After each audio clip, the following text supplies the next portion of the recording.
Super excited to introduce our next two panelists that are coming up here for our first Fireside chat.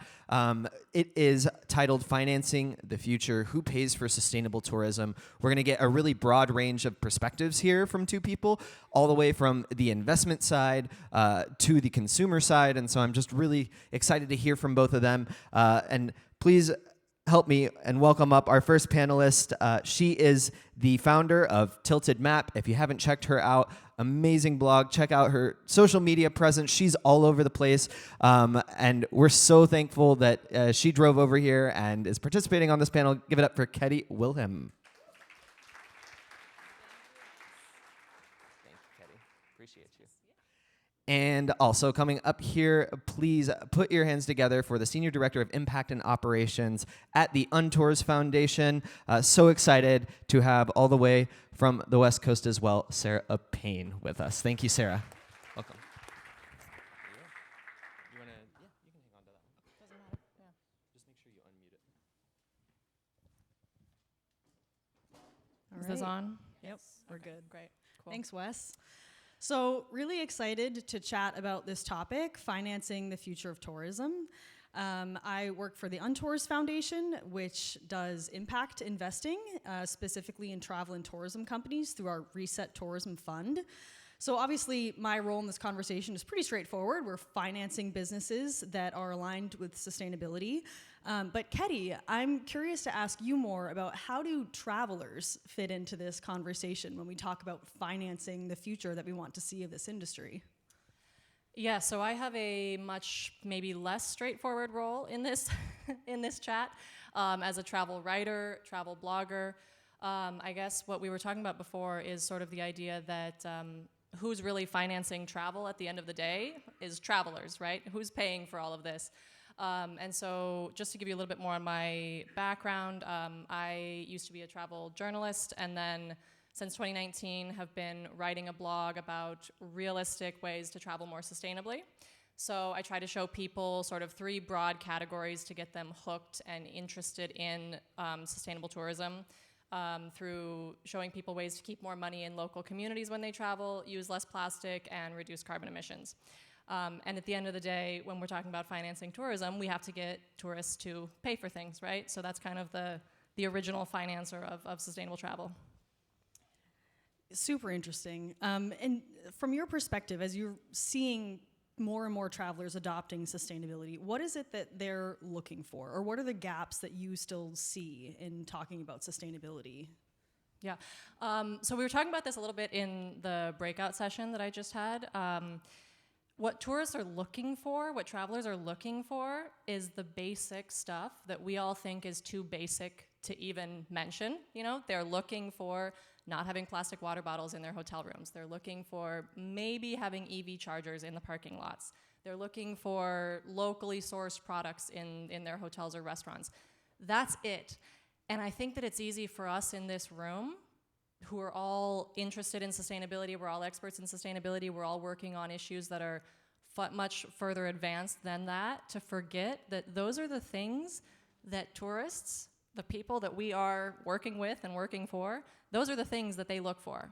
And if they don't see those things done right, people are jaded right now, right? I mean, this is a stressful time to be in the world. We have a lot of crises, and when people see things done wrong, they're very quick to scream greenwashing or to say, oh, well, if they're not doing this part right, then I assume that they're not doing anything else right. So I think that's kind of we need to remember to go back to basics with all kinds of tourism businesses, with DMOs, with hotels, with tour companies, because getting those things right is really the permission that travelers give us to then say, okay, I'll listen to all of the other things that you're doing that are beyond the traveler's knowledge and beyond what they're aware of. So I think that's the starting point. It's the starting point, right? Because that's kind of like your buy-in to be able to talk about being a sustainable operator. But then I see it as like the floor, right? Like there's more that you can do on top of that, and we want to incentivize more of that behavior. So I'm curious, when you're working with brands and what you're trying to promote to travelers, what do you look for that establishes those credentials of well-meaning sustainability, that they've ticked those minimum boxes, and then what else are they doing? Yeah, so I don't have like a checklist of exactly what I'm looking for in a partner for a blog collaboration or a social media collaboration. But what I am looking for is really, it's a vibe. I am looking for... Here for the vibes. We're here for the vibes. I am looking for honesty. I'm looking for them being open about what they're doing right and what they still need to improve. If I hear, oh, we're a tour company, we do sustainable tourism. I can't tell you how many times I've heard that when I introduce myself and they say, oh yeah, we'd love to work with you, we do sustainable tourism. And I say, what does that mean to you? And they say, well, we're sustainable. You know? How? So yeah, what I look for is details. I look for awareness. I look for not saying that you've got everything figured out, because nobody has everything figured out. And then I look for some kind of unique story that place or that company can tell, that I can tell about them, in order to educate people on a new aspect of sustainability that they might not be aware of, or just an aspect that they're really aware of but they haven't seen done really well. But I'm curious so for you from the finance side, I wonder if that dovetails at all with what you look for when you're looking for No, it project totally finance. It does. It really does. And I think it's funny because it is kind of a vibe. Like, we're looking for data and for you to back it up, but like, you can kind of tell, like, you can give it the sniff test. If a company's like, yeah, we practice community impact and we give back, and you start pulling that thread, you're like, how? And they're like, we partner with a local school. You're like, you can quickly start to realize that maybe they're not practicing sustainability at the level that, you know, they are trying to portray. And so I think it is, like, authenticity is so important, and that transparency, because, you know, we're in the business of funding not only the leaders that are already practicing the kind of tourism we want to see in the future, that's sustainable and inclusive, regenerative, all the buzzwords, but also companies that know where they are on that journey and want to improve, so that can be honest about, you know, we've tried this, it didn't work, we're really committed to this value, we want to, you know, whatever it is, transition to more renewable energy, you know, measure and reduce our water usage. And then we can come in and help them to do that by providing capital.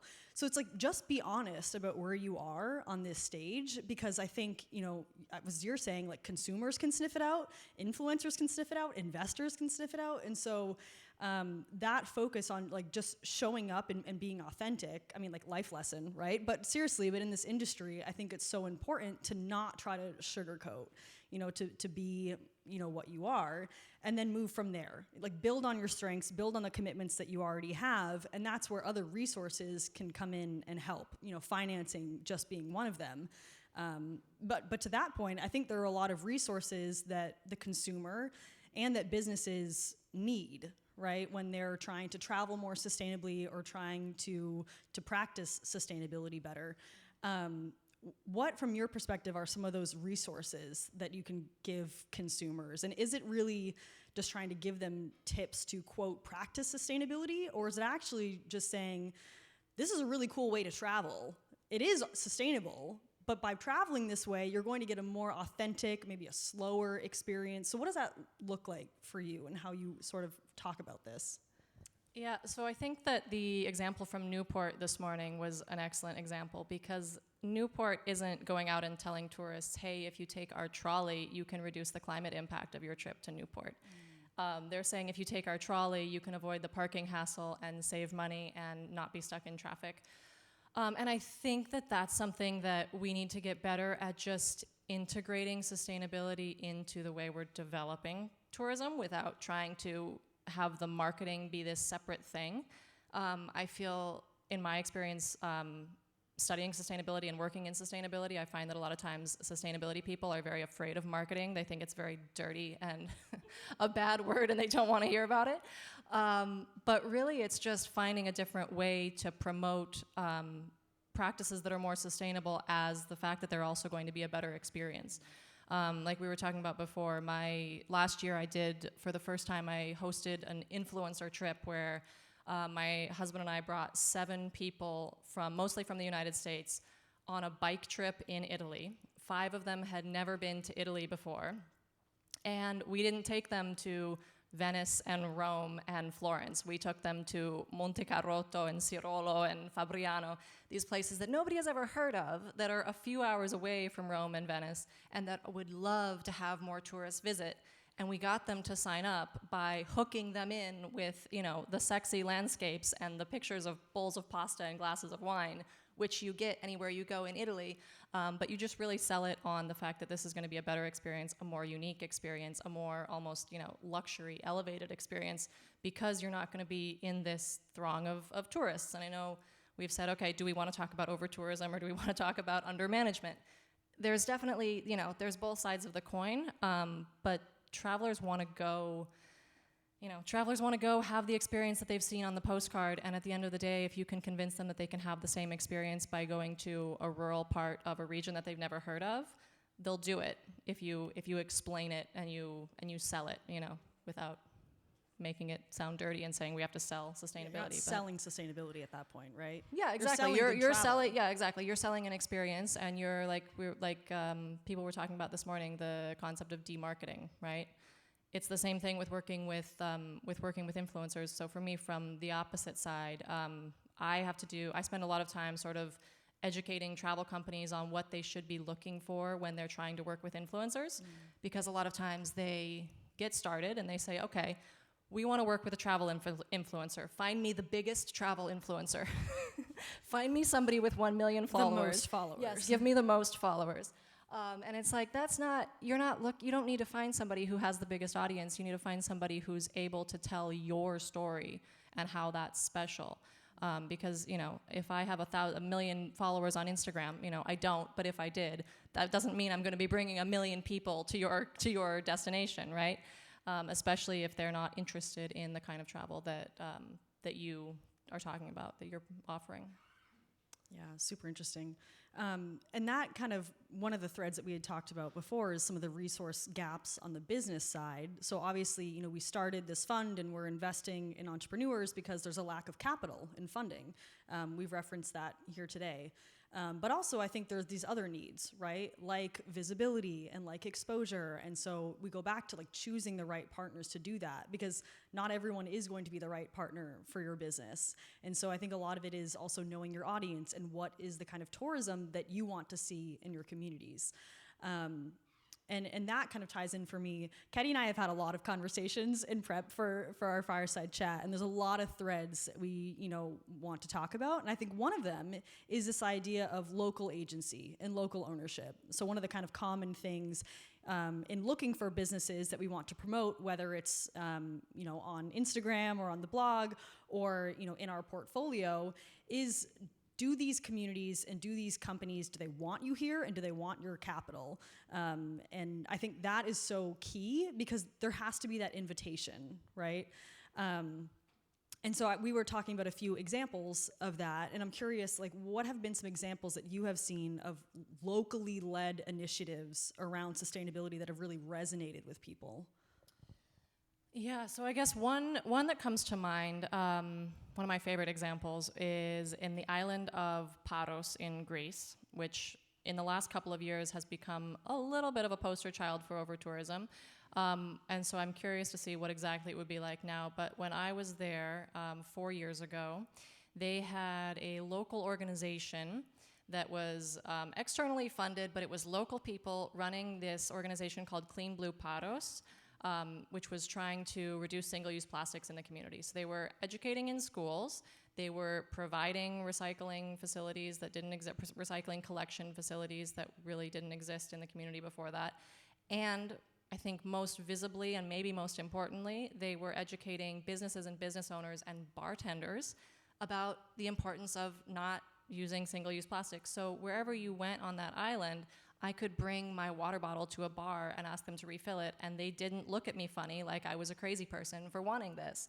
And you go to the next island over. I mean, it's easy to think, oh, this must just be the way it is in Greece. No, you go one island over, and they wouldn't do it. They thought that was the strangest concept. On Paros, there were no plastic straws, there were no plastic water bottles, and there were water bottle refill stations everywhere because of this local community initiative. So I also wonder how something like that maybe could could be part of? Is that something that you would look for when you're looking for projects to fund? Do you need to see like community buy-in before you can fund a project, or do you need to see tourism numbers increasing, or interest in, I don't know, through any kind of metrics like that that can also be related to how it's being marketed and how successful it's already been in order to fund? Yeah, great questions. I think we definitely look for that community buy-in. So when a company says to us that they're based in the community and that they give back to the community, again, like, prove that out. Who are you hiring? Who's leading the company? Who owns the company? Those are definitely things that kind of the crux of kind of like minimum requirements, is that you have to have the community's license to operate there. But for us, we really try to strike the balance of wanting rigor in our assessment of companies that are applying for funding, but also making it accessible. So we don't put up front like too many restrictions on specific initiatives that you have, or even specific sustainability metrics. When we look for a company to invest in, we're looking for, can you handle investment? Do you have a financial track record? Do you actually have real relationship with the community and respect for where you are located? And then really just these commitments to drive forward, again, what we see as needing to be the future of the industry. And beyond that, I mean, things like certifications are great to see, but they're not the end-all, be-all for us. And we also want to be part of that journey. So again, it goes back to, if a company is pretty honest with us and in their application process says, we know we can improve here, then hopefully we can come along and try to help them with whatever that challenge is that they're facing. So yeah, for us as investors, I think that that is so important, though, is that community piece and that ownership piece. Now, on the other hand, it is sometimes hard to find, and I'll just be really honest, oftentimes in countries, the regenerative hotels and the ones like that are really like out there leading, it's because they have big budgets to do so. And frankly, oftentimes they're founded and led by expats. They're not from the communities. They've come with their resources and they've developed something really cool, but that could actually be genuinely giving back to that community, leaving it destination positive. And so on the one hand, we want to fund, smaller businesses that are locally led, often indigenous led. On the other hand, if we want to highlight the examples to move everyone towards, we do have to balance that with the companies that are already implementing things like wastewater treatment, solar, all of these things that are really capital intensive. And that just kind of ties back to our reason for starting this fund, is that it shouldn't just be these expats that can move to these low-cost countries and start projects that are regenerative and that can be lauded for their sustainability efforts, making that truly accessible to everyone and demystifying what even does investment mean. They may have never taken on financing before, and we can be a catalytic provider of that and help them kind of learn that process. Yeah, and I think it's also, I think that where the funding comes from is also something that tourists can maybe misinterpret, and it's like what matters more is obviously what they're doing with the funding, not where the money's coming from at the end of the day. Yeah, for sure. I mean, that said, we really do try to partner with everyone that we invest in. So there's over 50 companies in our portfolio right now, and they're all incredible. And our job is to highlight them and make sure the world knows about them, and in a variety of different impact areas where they're working, which is often not just environmental sustainability. But I think in these conversations, sometimes we group in and also assume that everyone knows we're talking about social impact, inclusion, accessibility. So a lot of our companies are in a variety of those pillars, often intersecting, but not always, which I think is, frankly, it can be a challenge when you are an impact-driven company or an impact-driven consumer to do everything perfectly, right? I think we were talking at one point, it's like, well, if you've flown to get to the place, then you're already not sustainable. So why do we even try once we're there? I hear that all the time. That is the biggest question that I get when I tell just, a civilian, a random person that I meet, that I write about sustainable travel. They say, sustainable travel, but don't you fly a lot? Isn't that an oxymoron? Yeah, exactly. And it's like, okay, sure, we can call it an oxymoron, or we can accept the fact that we live in a society that's built around fossil fuels, and none of us chose for it to be built around fossil fuels, but that's what it is. And there are still so many things that we can do better and do differently and improve, while also, yes, of course, we also need to be investing in sustainable aviation fuel, and I talk about that a lot.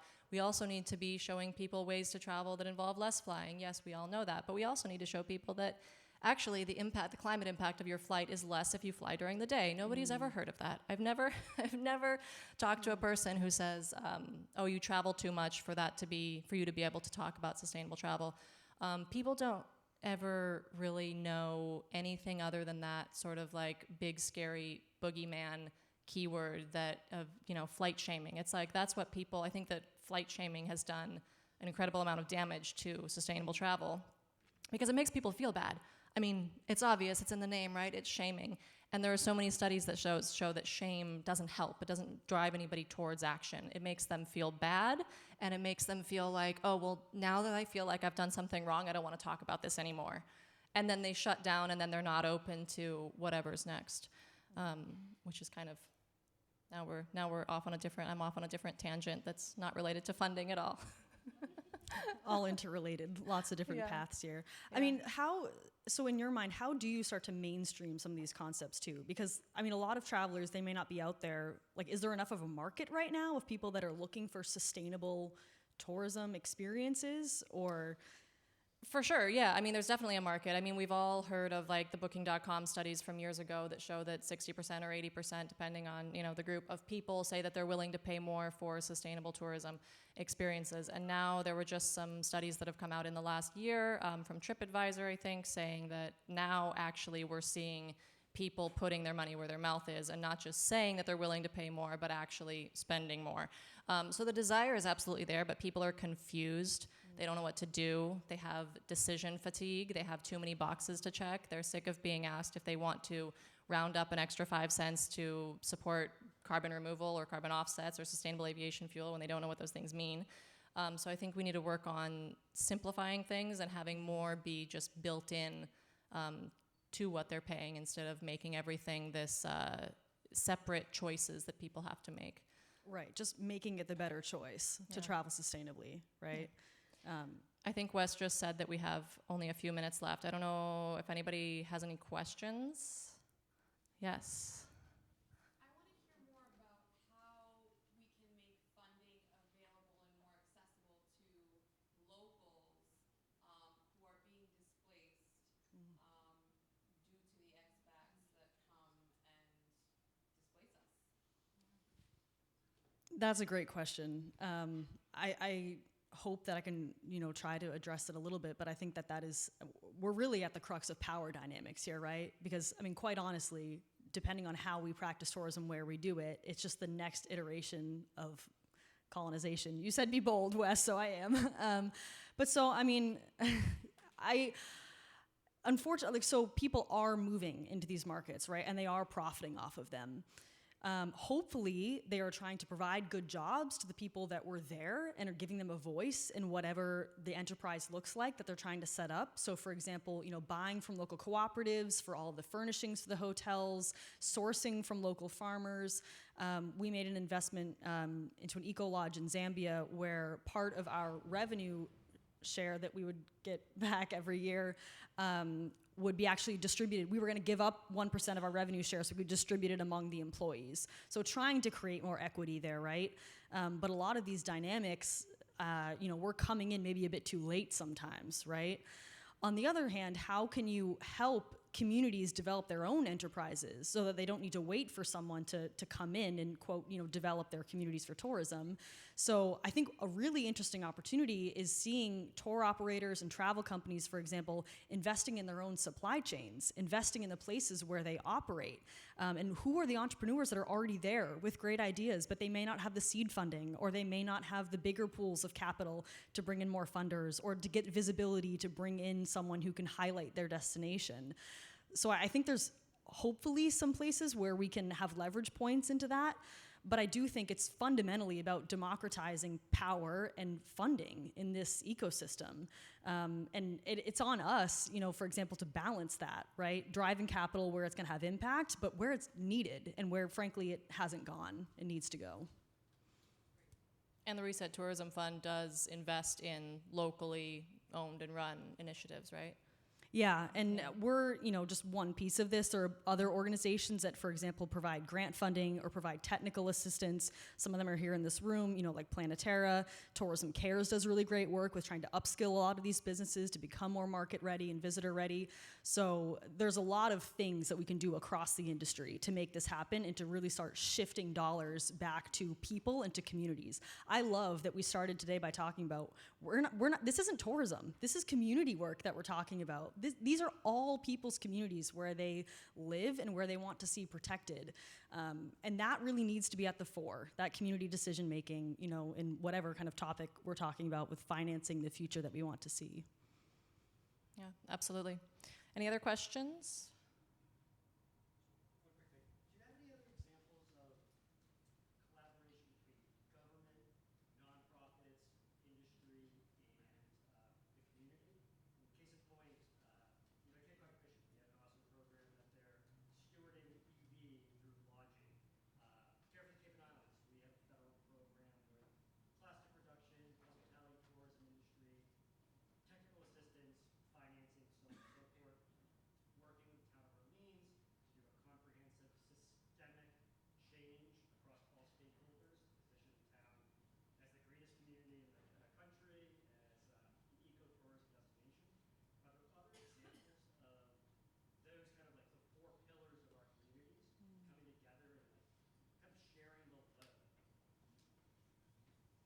Yeah, great question. A lot of our work, so we launched the fund in January 2023, so we're a couple years in. Most of our partnerships have been within the private sector, so I think there's definitely room for that engagement with the public sector and with more DMOs. That's something that we need to lean into further, but if we are going to unlock these benefits, that has to be there.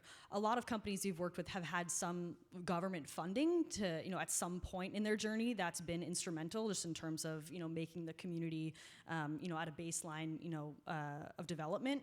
But yeah, we don't have any formal partnerships with public actors or DMOs yet, but we're extremely open to it. I think there's a recognition from us that we started this fund and it was pretty small, but if we want to scale it, we need to bring in those resources. The goal for our fund, it's currently $2 million, and we want it to be 10, but that's a drop in the bucket. We need to see a lot more than that if we want this industry to really change. And so if you bring in some of those public dollars and those kind of partnerships, wow, you could really get to scale. So we've had some early conversations with different destinations that have some ideas, but we don't have any formal partnerships yet.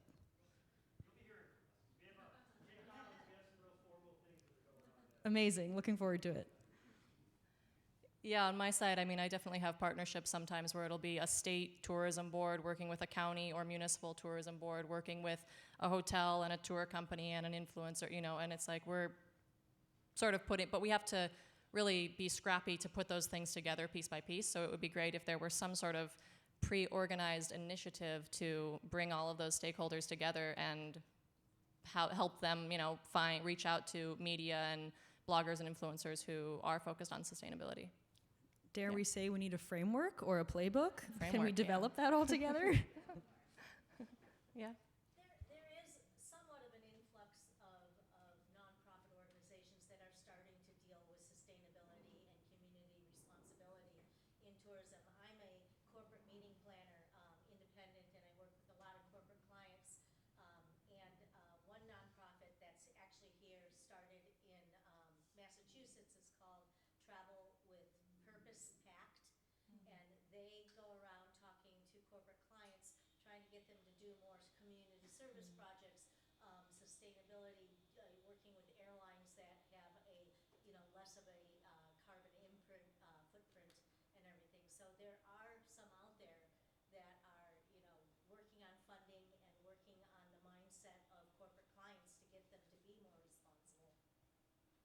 That's great. I think we just need a lot of collaboration between all of these different pieces. There are so many good nonprofits out there, so many good companies that want to do better, some of these big players that really do want to improve their footprint, as you're saying.